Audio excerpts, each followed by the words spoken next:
Hello, it's really nice to see you all again. I hope that everyone is doing well. Our topic this week is about morphology and syntax.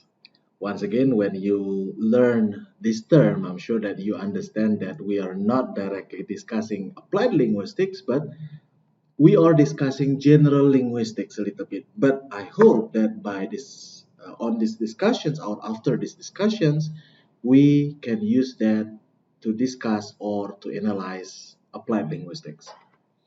Okay, when we talked about morphology and syntax itself, we need to identify the difference between morphology and syntax in the context of grammatical or grammar structure.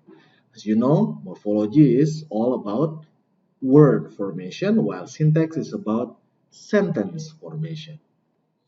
Okay, before we go further, let's have a look on the learning objective of our discussions on these sessions. That by the end of these sessions, you are expected to understand and then, of course, later on to apply your knowledge on morphology, which is related to the structures of the words, and syntax, phrase and sentence structure, in order to support English language learning development of language skills, especially in English. And then the second ones, you are also expected to be able to analyze types of morpheme and morphological process, and also analyze sentence structure. Good. Within these two um, sub-disciplines, I think we could understand there are several important keywords that you need to pay attention.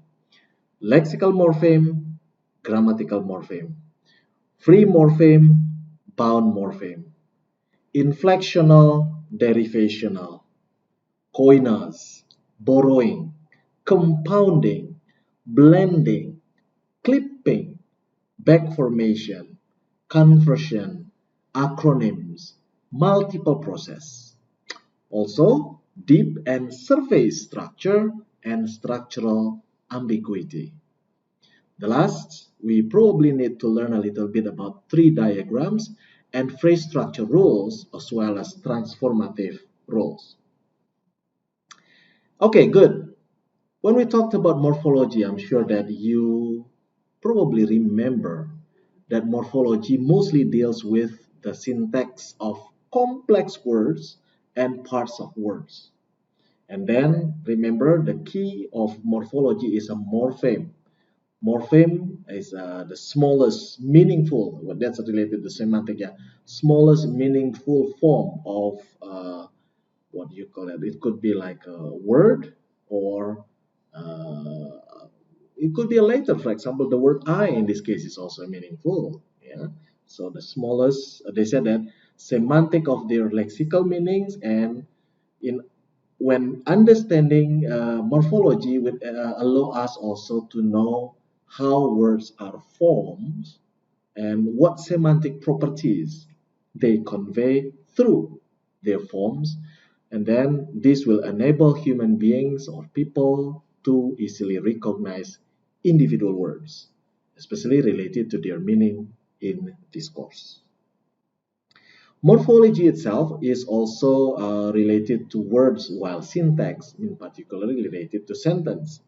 And if you have looked on these classifications or this diagram, then you can see in terms of morphology, they're what's so called by lexical side, which is about the word and meanings, yeah, and grammatical sides, which is about the syntax. Yeah. Both of them have what's so called by free and bound morpheme, but more in grammatical version later on, you can see actually what's so called by inflectional and derivational. Let's see further what you can discuss here. Okay, when we talked about free and bound morpheme, I'm sure that you are also familiar with this then, yeah? So analysis at morphological level is concerned with structural elements of meaning, which is called morpheme. And morpheme classified into two types. Free morpheme, for example, like girl, boy, mother, and bound morpheme. So bound morpheme usually then they cannot stand by itself, stand alone, and they have to be combined in order to make it meaningful. And these are lexical items incorporated, they said that, yeah, into a word as a dependent part. They cannot stand alone, of course, of the grammar, which is, for example, related to syntax and phonology, but also morphological aspects. And lexicon must be connected to another morpheme. Okay, bound morpheme, in particular, also operate in the connection process by means derivation, inflection, and compounding being constructed. We would like to have looked on this later. So here is derivations in compared to inflectional. So when we talked about derivations, usually then that's related to the way morphemes are connected to the existing lexical forms by adding affixes. So for example, the word like plus this become dislike. So the spellings, of course, different, yeah, because we combine them together, and the meanings also different. So yeah, adding verb like plus prefix this in this case. Also inflection. Now this derivation inflection. Inflection is morphological process also by adapting the existing words so that they function effectively in the sentence, but in this case without changing the category or parts of speech in this case. For example, the word work. Yeah. So when you want to say in present simple, he works. Yeah, he is working. He worked. Yeah, depends on the context for this. Now let's talk about hierarchical structure of word. Yeah, here we can see that morpheme in words have a strict and systematic linear order. For example, friendliness. Which one should go first? Friendly, right? Not liness. So friendliness, friendly, friendliness. Okay? And also within words, morphemes are also organized in highly patterned ways. And words have an obvious linear order, but they also have layered structure. Yeah. For example, once again before, friendly, friendly, friendliness. Yeah. Friend plusly, friendly, and plusness, friendliness. And then you try to combine, you try to put them together. Sorry, this one is a typo. Yeah, friend plus ly plus. Okay, good. Let's move to another word formation process. I'm sure that are you familiar with this koinos? Yeah. So the intentions of new words. For example, the word Google. How many of you are not familiar with the word Google? It becomes a verb already. Yeah. Say for example, why don't you Google that information? So yeah, aspirin, escalator, frisbee, COVID-19. Yeah, it becomes a new word. Borrowing. So that's like about taking over words from other languages. For example, the word piano from Italian, manchon from French, plus notes. I think that's from Russia. Apartheid also. Compounding actually to make new words from by combining two or more bases, roots or stems. Book and store become bookstore. Spoon and food or feed, spoon feed. Greenhouse, nationwide, so that's what we call compounding.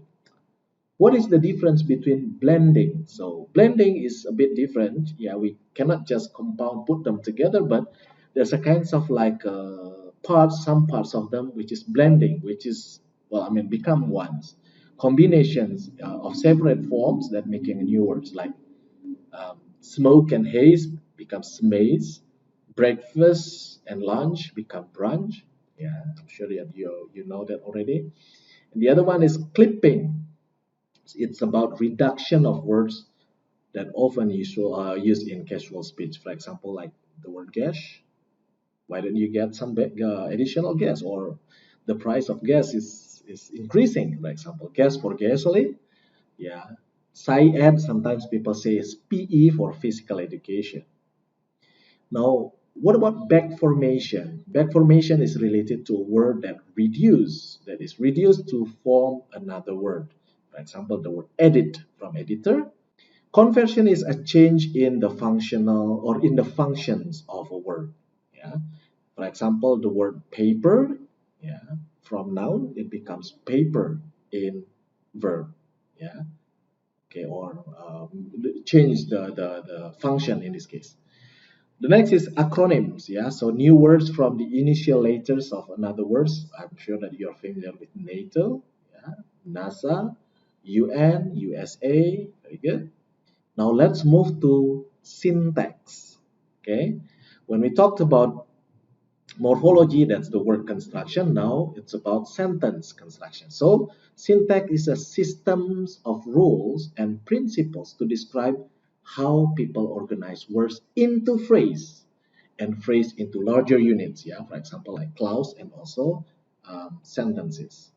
Now, the positions of the word in the sentence is often the only way you that we know. It's what we call syntactic category, parts of speech.